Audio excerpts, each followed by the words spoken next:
it's Dan and Mariah.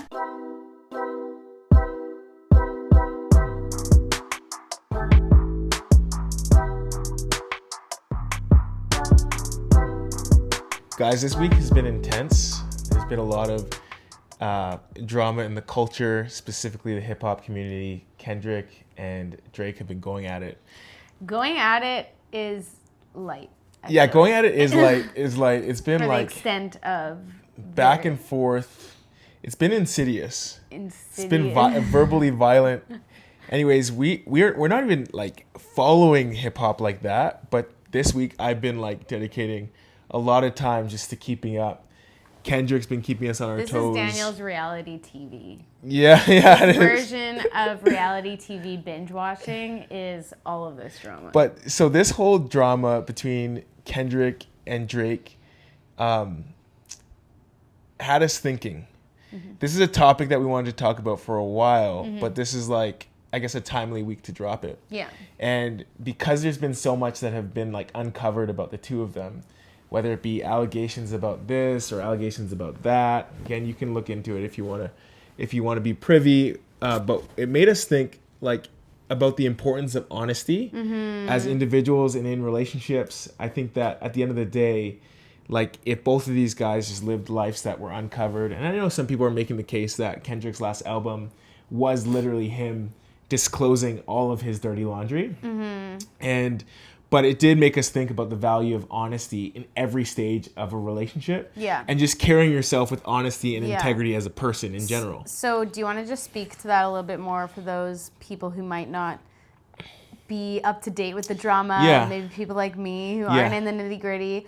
Like, they're calling out each other for lies they've told to the public. Yeah, so it's almost like this idea of questioning each other's integrity and trustworthiness. Yeah.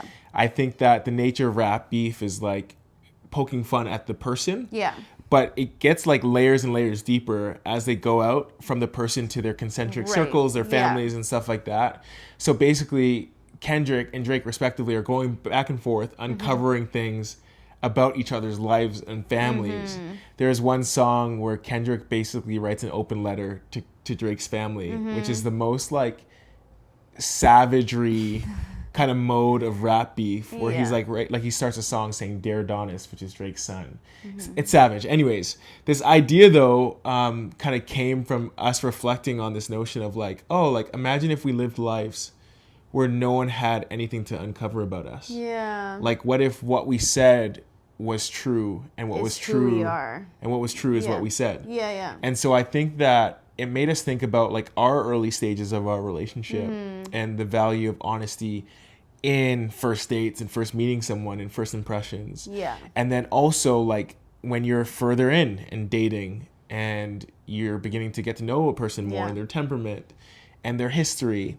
And then when you get married, it's like the requisite for honesty doesn't end. Yeah. But it continues. So we want to talk about honesty at different stages of relationships, and then how valuable it is to just carry yourself as an honest person in general. Yeah, and I think there's like that line, especially when you're dating and getting to know someone, like, I don't want to tell them everything about me. I don't want them to tell them my deepest, darkest secrets because I don't really know them. I don't know if I trust them yet with all of that. So how do you know, like, so where that line is? I think you nailed it in the sense that honesty is an iterative thing. Yeah. It's like, I think in general, throughout every stage of a relationship, you shouldn't lie. Yes. But it's like there's an art almost to like knowing when to disclose what at what time. Yeah. So our first date, we weren't talking about all of our previous relationships and family trauma and all that stuff. Yeah. But as we continued to grow closer, honesty, and even now in marriage, honesty looks different.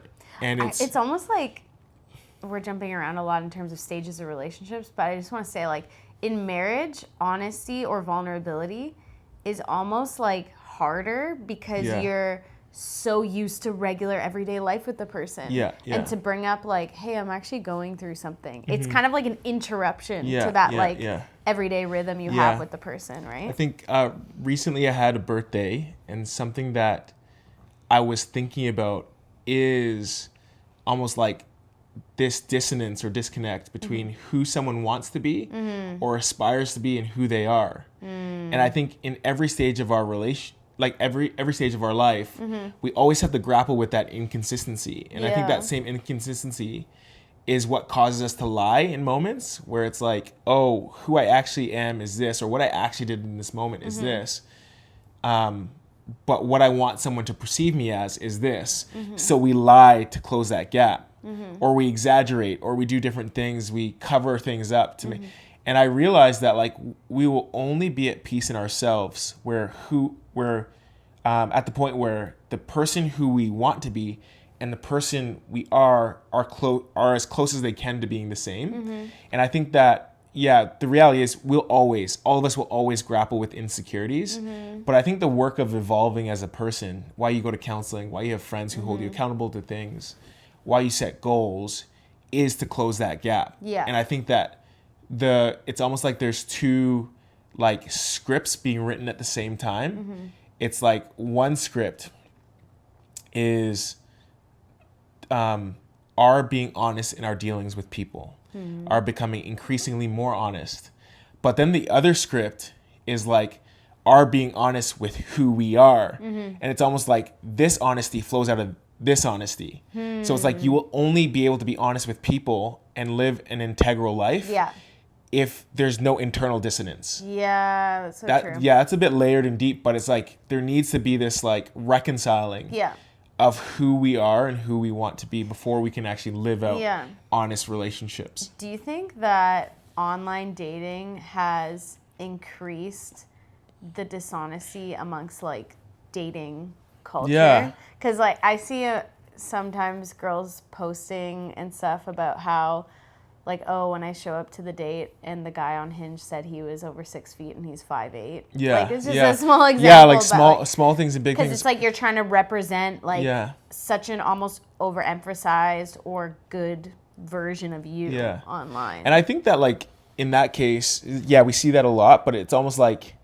it is hard because I know some people who like, if they were to build an online persona or a profile on an online dating app, they would look less appealing, and they would say they look less appealing than how they're experienced in a room. Right. So there is that other layer of like with online dating, it's like you're not embodied. You're almost like communicating your digital self. Yeah. And you miss out on the whole like persona of a person. Of yeah. And so it's kind of hard because it's almost like true honesty on like online apps or whatever can be a disadvantage to you. But it's kind of like one of those things where it's kind of like, would you rather be accepted as almost like a fake version of yourself or rejected as yourself? And I would choose the latter. Rejected as yourself. Yeah, I'd rather be rejected as my true self than accepted as a fake version of myself.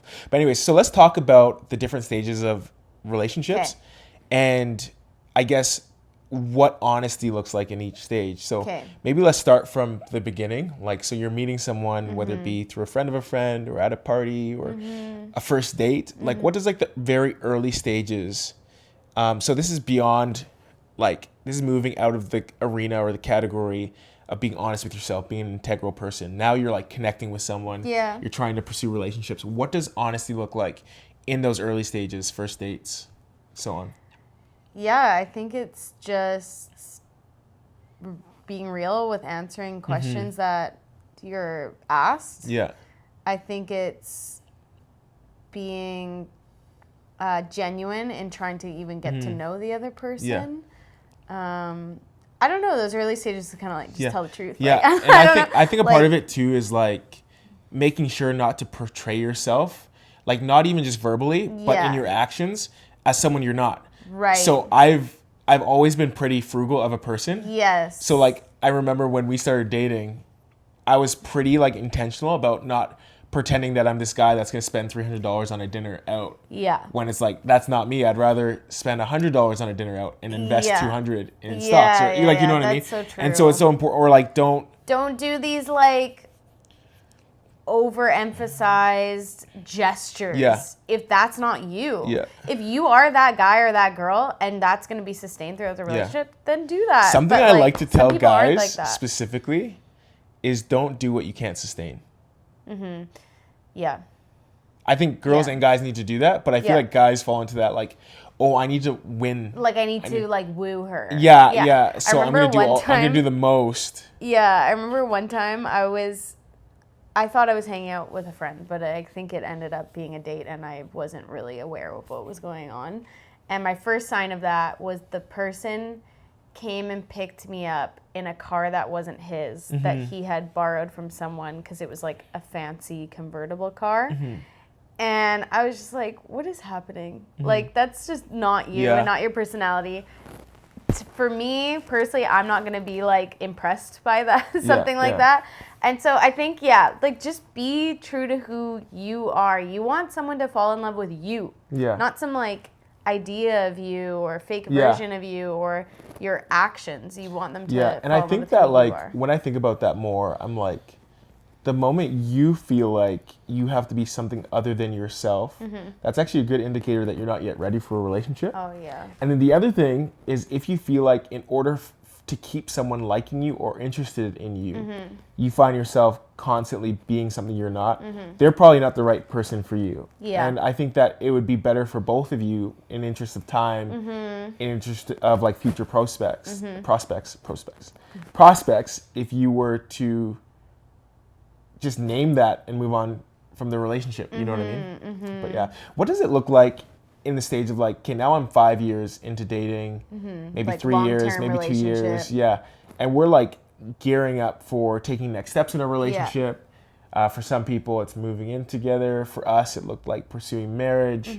What would honesty look like? What's the like next level of honesty? And I know that there's so many sections of relationships that it's not as clear as like dating, engaged, married, but what would the next like category of honesty look like? I think like being really honest with where you're at and taking that next step, because it can be easy to want to please the other person. Like, oh, I know they really want to get married, so now I kind of feel pressure to like want to get married as well. But if you're not ready, then just being honest with that. Being honest about things you're unsure about or questions you still have about your future. Like, this is the time before you get engaged or before you get married to make those hard decisions, to ask those hard questions. So I would say, like, that's a layer of honesty that comes to mind for that time I of remember dating. a goal of mine when we were getting married was for there to be nothing about me that is like, that could potentially be, I guess, a red or yellow flag. Like, whether it be family history or personal history or romantic past that you didn't know, because I wanted you, obviously like there's random stories from when I was grade 5 that you didn't know before. But those things come out over time. I'm talking about like consequential information.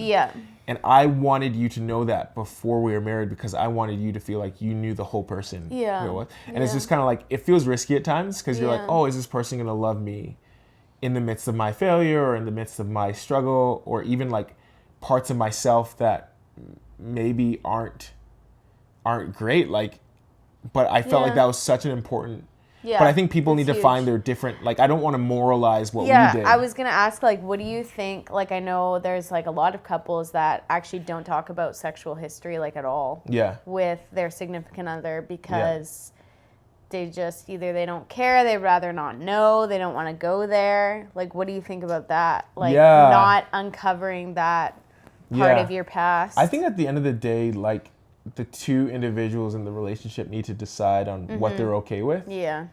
I think the reality is when people bring themselves into a relationship, they're bringing their whole selves into a relationship, sexual past included. And I think that we would be fooling ourselves to think that we're not affected by our previous partners, whether it be romantically, as boyfriend, girlfriend, or by sexual partners. So I do think that people need to name that our sexual partners, people's previous sexual partners, have significant effects on their psyche, how they approach sex, how they approach romance, and even trust structures in a relationship. And they just need to acknowledge that and together decide, in light of that, what that needs to look like. I think for us, it was important for us to talk about. Because of where we stood and some of the decisions we made early on, there wasn't much to talk about. Yeah. But I think that there was very much so this conviction held by both of us that we wanted to bring our whole selves with full honesty into our marriage as we took the next steps. Yeah. But that's yeah, a good question. Good. And Okay. then, sorry, I was go going to ahead. say, are we going to move on to marriage relationship? Yeah, I think we should. Yeah. I'm trying to think. Is there anything else for dating? No, I think that was good. Like, there's obviously for every category we can talk for a while. Yeah. But for the sake of this video, when it comes to marriage, this should be obvious, but honesty doesn't end in marriage. Oh my gosh. Yeah. Like, there's so many levels to, like, I feel like financial honesty, like, is probably something important in dating, but, like, in marriage, it's really important. And so, like, because in a lot of cases, even if you're not sharing money, your, like, finances will still impact each other. Yeah. So there's financial honesty. I feel like that's a new element that comes with marriage. I don't know. What Yeah. else would you say? Yeah, I think that a lot of us, you might have, again, depending on your parents' marriage, you might have heard before. I remember someone recently telling me, like, oh, I grew up always hearing, like, don't tell mom that, or don't tell dad that. Yeah. And I think that does damage to a family and even someone's understanding of what a relationship should look like, because they think that it almost normalizes, like, withholding truth from your significant other. So I think that it's important to push past honesty and the discomfort found in honesty in order to strengthen relationship. I think that something that we don't talk about often is how good confession and honesty and regular, like, kind of conversation about faults is for the intimacy of our relationship. Yeah. Like, because intimacy isn't just sexual. It's Yeah. like emotional, it's psychological. So it's like when I'm able to, like, break past the wall that I want to put up in my heart or my mind to tell you something that I did wrong or a sinful thing or a mistake or whatever that I did, if I'm able to break past that and tell you, that only strengthens our relationship. Yeah, and it's not even, like, in terms of things that just have to do with each other. Like, you feel like you did something wrong towards me and you're feeling like you have to confess to me. Like, I feel like what I've really found is hard but powerful in terms of honesty in marriage is being, like, telling you things like, hey, let's say, for example, this girl got a promotion at work and I didn't, and it just made me feel really insecure and jealous and sad. Yeah. And, like, that's hard to share with someone, but it's like, that's what marriage is for. Like, you get to uplift me now and walk really with me through that. And if I just held that on my own, like, it's such a different experience. Yeah, and I think another layer too, like, I think that's so good because it's like a vulnerability that's, like, could be small or even medium, that it's like, oh, I don't want to share this, but I'm going to push past it for this, for the, like, for my support and also for the strengthening of our relationship. But the other thing is too, like, I find that in apologizing, that's another layer of, like, honesty where it's like, I did this wrong. Yeah. But that's such a vulnerable thing, but a lot of us don't want to push past it. But true. Honesty is so important when it comes to relationships. I think that you should take some time, ask yourself, what does integrity look like in my life? How do I embody honesty, like honesty to myself, based off who I perceive myself as / who I want to be and who I actually am? And then what does it look like for you to actually lean into honesty, true honesty, in different stages of your relationships? Yeah. If Kendrick could make a diss track about you, would he have anything to pull from? That's actually a good reference. That's your question to go home with. If you would be nervous in rap beef about what's going to come out, then you got some things to think about. On you, against you. That's actually a really good metric. That's going to be my new, like, metric for gauging how healthy I am as a person. That's good. Well, thanks for watching. If you haven't already, make sure to like and subscribe. We'd love to have you guys along with us for this journey. And also make sure to comment. We'd love to hear your thoughts. But other than that, we'll see you